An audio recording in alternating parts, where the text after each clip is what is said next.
Hello friends, funky gardening में आपका स्वागत है। जैसा कि आप देख रहे हैं मेरे सामने अनार का पौधा रखा हुआ है।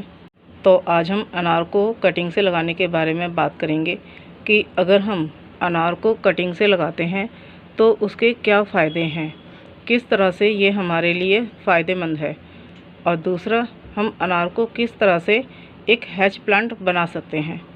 सबसे पहले अनार को हमें कटिंग से लगाते समय कुछ बातें ध्यान रखनी है, जैसे कि हमें किस तरह की ब्रांचेस लेनी है जिससे कि हमारा अनार का पौधा जल्दी से ग्रो करे। अनार को कटिंग से लगाते समय हमें ध्यान रखना है कि जो ब्रांच हम ले रहे हैं वो ना ज़्यादा पुरानी हो और ना ही बहुत ज़्यादा नई हो। वो बहुत ज़्यादा पुरानी होगी तो वो जल्दी से ग्रो नहीं करेगी, उसमें से ब्रांचेस बननी जल्दी से शुरू नहीं होंगी और नई नई शूट्स नहीं बनेंगी, बहुत ज़्यादा टाइम लगेगा और हो सकता है कि उसमें से प्लांट बने भी नहीं। ये है मेरे सामने एक ब्रांच है जो बहुत ज़्यादा, आप ये देख सकते हैं कि बहुत ज़्यादा पुरानी नहीं है। इसमें हल्का सा ग्रीनिश कलर है, यानी ये बहुत ज़्यादा ना तो पुरानी है और ना ही एकदम फ्रेश है। अगर बहुत ज़्यादा फ्रेश होगी तो उससे भी जल्दी से प्लांट नहीं बनेगा, क्योंकि कटिंग से प्लांट बनने के लिए ब्रांच का थोड़ा सा मैच्योर होना ज़रूरी है। तो ये जो ब्रांच है ये बिल्कुल परफेक्ट है, ये हल्की सी फ्रेश भी है और थोड़ी सी ओल्ड भी है। और दूसरी ब्रांच है यहाँ पर, ये पीछे, ये यहाँ पर, ये भी बिल्कुल परफेक्ट है, ये भी हल्की सी फ्रेश है, ग्रीनिश कलर है इसके अंदर और थोड़ी सी मैच्योर है ये, और बहुत ज़्यादा पुरानी नहीं है। बहुत ज़्यादा पुरानी मतलब एकदम ब्राउन, बहुत ज़्यादा ब्राउन नहीं होनी चाहिए। तो ये दो ब्रांचेस बिल्कुल परफेक्ट हैं जो मैं कटिंग से लगाने के लिए यहाँ पर लेने वाली हूँ।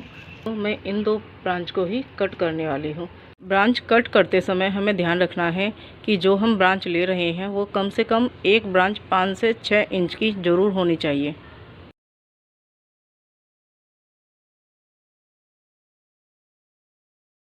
अब हम इनकी ये सारी लीव्स हटाएंगे, बारीक बारीक ब्रांचेस हटा देंगे।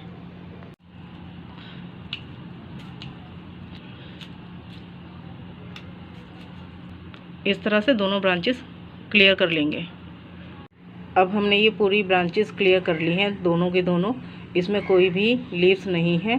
मेरे पास यहाँ पर एक छोटा सा कंटेनर है जिसमें मैं लगाने वाली हूँ, और इसमें मैंने मिट्टी पहले से तैयार करके रखी हुई है, जिसमें मैंने जितना मिट्टी ली है उसकी आधी क्वांटिटी में मैंने रेत मिक्स किया हुआ है, जिससे कि मैंने मिट्टी को बिल्कुल भुरभुरा बनाया हुआ है और वेल ड्रेन्ड मिट्टी तैयार की हुई है।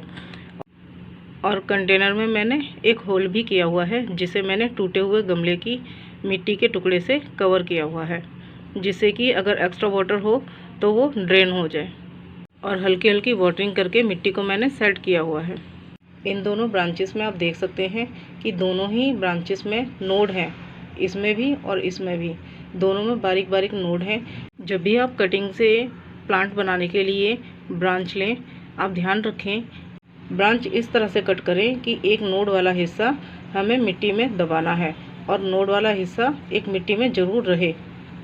और अनार के पौधे की एक खास बात होती है वो ये कि इसमें नोड बहुत ज़्यादा पास होती हैं। आप देख सकते हैं कि इसमें नोड एरिया कितने पास पास हैं एक। तो अनार के पौधे में ध्यान रखें कि जब आप इसको मिट्टी में दबाएं तो 1 से 2 नोड ज़रूर मिट्टी में दबी होनी चाहिए, जिससे कि रूट जल्दी से बने इसमें। अब मैंने इसमें कम से कम 2 नोड मिट्टी में दबाई हुई है। अब हल्की हल्की वाटरिंग करेंगे। फ्रूट प्लांट की खास बात होती है कि वो जितना जल्दी मैच्योर होगा उसमें फ्रूटिंग उतनी ही जल्दी होती है।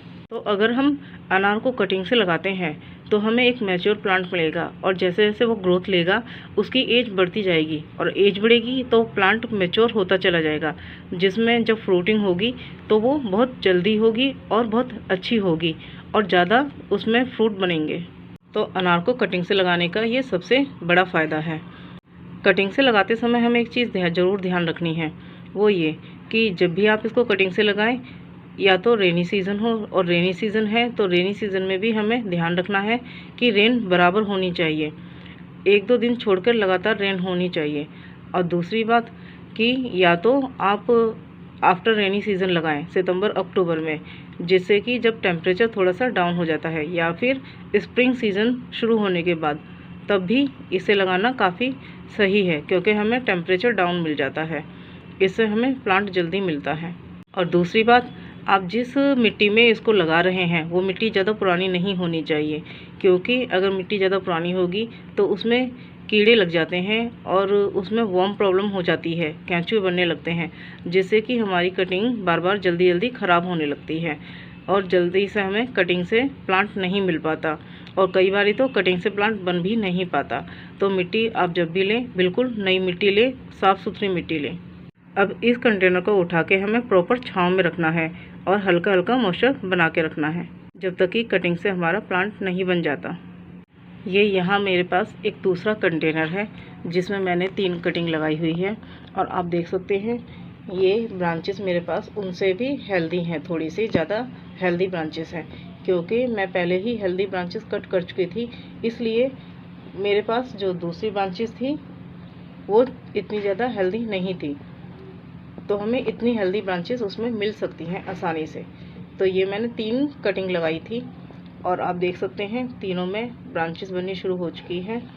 अनार को अगर हम कटिंग से लगाते हैं तो 30 से 32 डिग्री सेल्सियस का अगर टेम्परेचर हमें मिल जाता है तो 10 से 15 दिन में इसमें प्लांट बनना शुरू हो जाता है, नई नई पत्तियां निकलनी शुरू हो जाती है। और कुछ कटिंग में इनमें 10 से 15 दिन में ब्रांचेस निकलनी शुरू होती हैं और कुछ में 20 से 25 दिन, यानी इसका मैक्सिमम टाइम है 1 महीना। तो उसमें हमारी जो अनार की कटिंग है वो प्लांट बनना शुरू हो जाता है, उसमें ग्रोथ लेना शुरू कर देती हैं।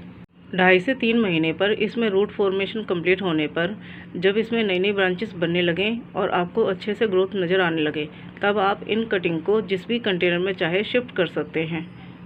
और अगर हम अनार को हेज प्लांट के तौर पर लगाना चाहते हैं तो इसमें जो ये बारीक बारीक ब्रांचेस हैं, इस तरह की इतनी पतली ब्रांचेस, हम इन्हें अगर हम लगाते हैं तो ये भी बहुत जल्दी कटिंग से प्लांट बनती हैं और इनमें भी जल्दी से जल्दी ब्रांचेस निकलनी शुरू हो जाती हैं।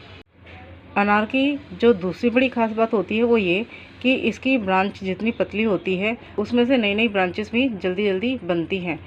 10 से 15 दिन में ब्रांचेस निकलनी शुरू हो जाती हैं। तो इस तरह की इतनी पतली ब्रांचेस हम ले सकते हैं हेज प्लांट के तौर पर। जब आप इस प्लांट को ट्रिम करते हैं तो इन सभी ब्रांचेस को आप हेज प्लांट के तौर पर यूज़ कर सकते हैं अगर आपके पास लॉन है, क्योंकि जितनी पतली ब्रांच होगी इसमें जल्दी से जल्दी प्लांट बनेगा। और इस तरह की ये सभी ब्रांचेस हमारे हेज प्लांट बनाने के काम आती हैं। बहुत ही आसानी से ये हेज प्लांट बनता है, क्योंकि इस तरह की ब्रांचेस हमें बहुत सारी मिल जाती हैं और बहुत जल्दी ये प्लांट बनकर तैयार हो जाती है, तो हमें काफ़ी अच्छा हेज प्लांट मिल जाता है। और जब ये हेज प्लांट के तौर पर आप लगाएं तो इसको इन सभी ब्रांचेस को एकदम पास पास लगाएं, बिल्कुल घना करके, और उतनी ही हाइट पर इसको बढ़ने दें जितनी हाइट आपको हेज की चाहिए, और उसके बाद आप उसको ट्रिम करते रहें। और इसका जो हेज प्लांट बनेगा आप ये देख सकते हैं, क्योंकि इसकी पत्तियां बहुत बारीक होती हैं और बहुत खूबसूरत लगती हैं, तो वो हेज प्लांट भी कितना खूबसूरत लगेगा जब वो तैयार होगा।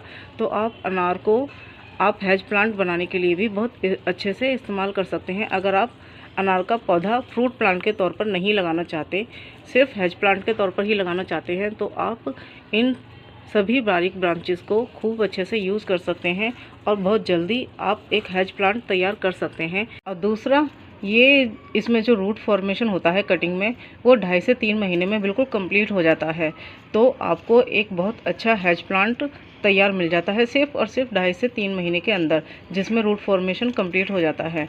तो इस तरह से आप जब उसकी हेज बनाएंगे अपने लॉन के चारों तरफ, या जैसे भी आपको चाहिए पार्टीशन देने के लिए, या फिर सिर्फ उसकी बाउंड्री चाहिए एक वॉल की तरह, तो वो बहुत खूबसूरत लगेगी और एक बहुत कम समय में हेज आपकी तैयार हो जाएगी।